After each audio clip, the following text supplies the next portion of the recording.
सबको जय मसीह की गुड मॉर्निंग। आज हम पढ़ेंगे आज का विषय है विश्वास। एक अंधा व्यक्ति यीशु मसीह के पास आते हैं और जोर से पुकारते हैं। ये मरकुस 10 का और 46 से 52 पद है। वे यरीहो में आए और जब वो उसके चेले और एक बड़ी भीड़ यरीहो में निकली। यरीहो से एक बड़ी भीड़ यीशु मसीह के साथ में चलती थी। तो वहाँ पर हम देखते हैं कि बर्तिमाई का पुत्र तिमाई का पुत्र बर्तिमाई अंधा भिखारी है और सड़क के किनारे बैठा हुआ है और हलचल मचता है। तो वो पूछता है कि कौन जा रहा है, तो लोगों ने बताया कि यीशु नासरी जा रहे हैं। तो वो जोर से पुकारा, हे प्रभु मुझ पर दया कर। तो बहुतों ने उसे डांटा कि चुप रहे, लेकिन वो बोले कि हे दाऊद की संतान मुझ पर दया कर। यीशु मसीह दाऊद के संतान से आते हैं।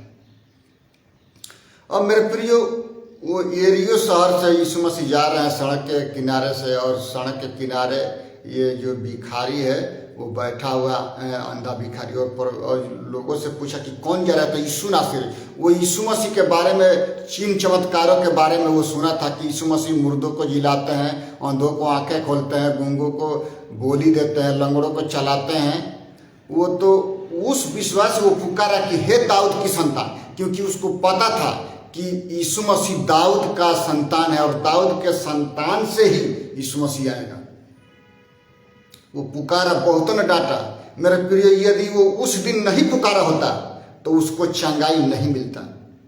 हमको और आपको पुकारने की जरूरत है। जब हम और आप परमेश्वर को पुकारेंगे तो परमेश्वर चंगाई और छुटकारा देते हैं। वही बात नहीं है, परमेश्वर यहाँ पर भी आपके साथ है पृथ्वी पर, और पृथ्वी पर से आप मर जाएंगे तो आपकी आत्मा को स्वर्ग में लेकर के परमेश्वर जाएंगे। यहाँ भी साथ है, वहाँ भी साथ है। जिस प्रकार से आदम और हवा ने पाप किया हमारे मूल पिता ने,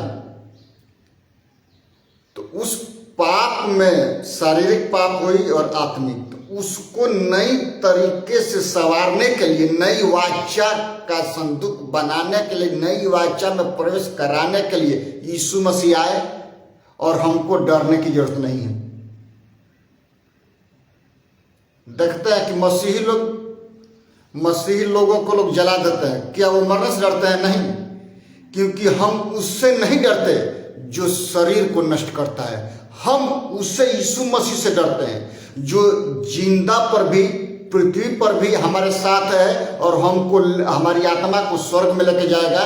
वहां पर भी हम उसके साथ होंगे, क्योंकि हम अमरता में बदलता है। यीशु मसीह मारा गया, गाड़ा गया और तीसरे दिन मृतकों में से जी उठा मेरे और आपके लिए।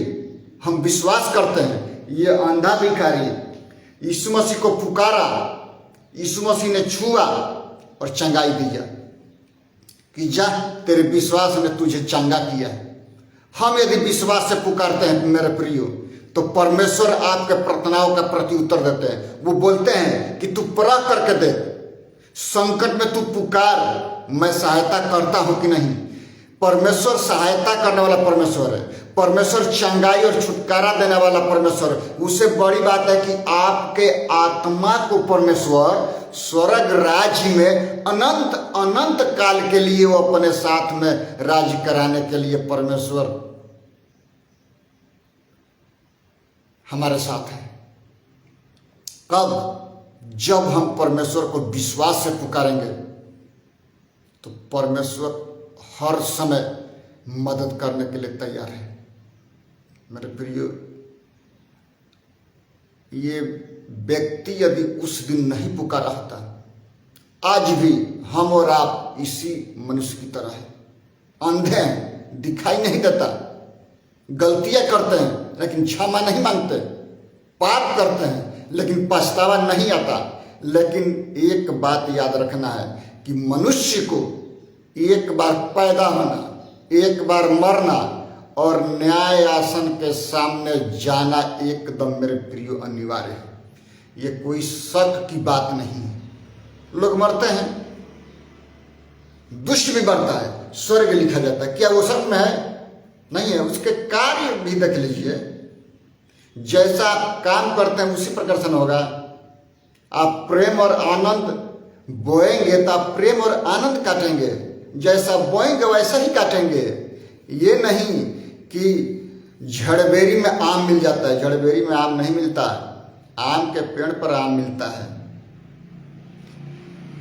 उसी प्रकार से हम यीशु मसीह के पास आते हैं तो वो शांति और प्रेम और आनंद और प्रेम और विश्वास का कर्ता यीशु मसीह है।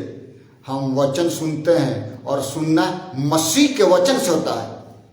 बहुत सी शिक्षाएं हैं, लेकिन इस बाइबल की शिक्षा में औरों की शिक्षा में अंतर है। जो भी हम पढ़ते हैं सुनते हैं, कोई भी व्यक्ति प्रचार करता है, सबसे पहले ये ग्रंथ को उसके ऊपर रखना है कि वचन क्या कहता है।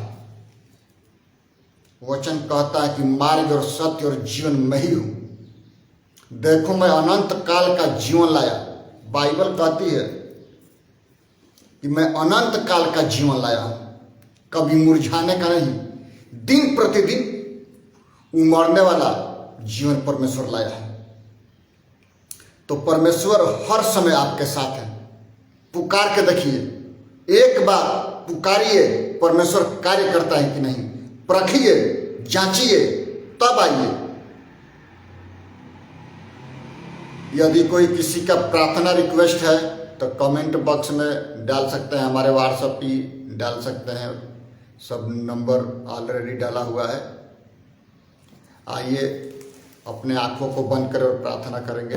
पिता हम धन्यवाद करते हैं महान प्रभु जी सुंदर समय के लिए। पिता अभी तक बचाया है, पिता हम आपको धन्यवाद करते हैं। महान प्रभु जितने लोग देखते हैं, चाहे वो किसी भी कौम के हो, महान प्रभु जी उनके विश्वास को बढ़ाइए और पिता उनके जीवन में कार्य करे। जब वो प्रार्थना करते हैं महान प्रभु जी, उनके प्रार्थनाओं का उत्तर हाँ और आमीन में दीजिए महान प्रभु जी। उनका विश्वास के अनुसार करे पिता परमेश्वर। महान प्रभु जी आपने कहा है कि विश्वास करने वालों के लिए सब कुछ होगा पिता परमेश्वर। धन्यवाद करते हैं। यदि कोई बीमारी के हालात में है आप चंगाई दीजिए। यदि कोई किसी भी परेशानी में, किसी भी दुष्ट आत्मा से ग्रसित है पिता, पुकारता है खुदावंद, उनके प्रार्थनाओं का उत्तर आप दीजिए महान प्रभु जी। धन्यवाद करते हैं। जितने भाई बहन देखते हैं पिता, उन सभी को तेरे लहू में छिपाते हैं। उनको आप आशीष कीजिए पिता परमेश्वर, और पिता 100 गुना प्रतिफल दीजिए उनको महान प्रभु जी। पिता पुकारते हैं, उनकी आवाजों को सुनिए। आपके वचन में ढूंढते हैं तो आप उनसे मिलिए पिता। आपने कहा है कि मांगोगे तो दिया जाएगा, ढूंढोगे तो पाओगे, और खटखटाओगे तो स्वर्ग का दरवाजा आपके और मेरे लिए प्रभु यीशु मसीह खोलते हैं।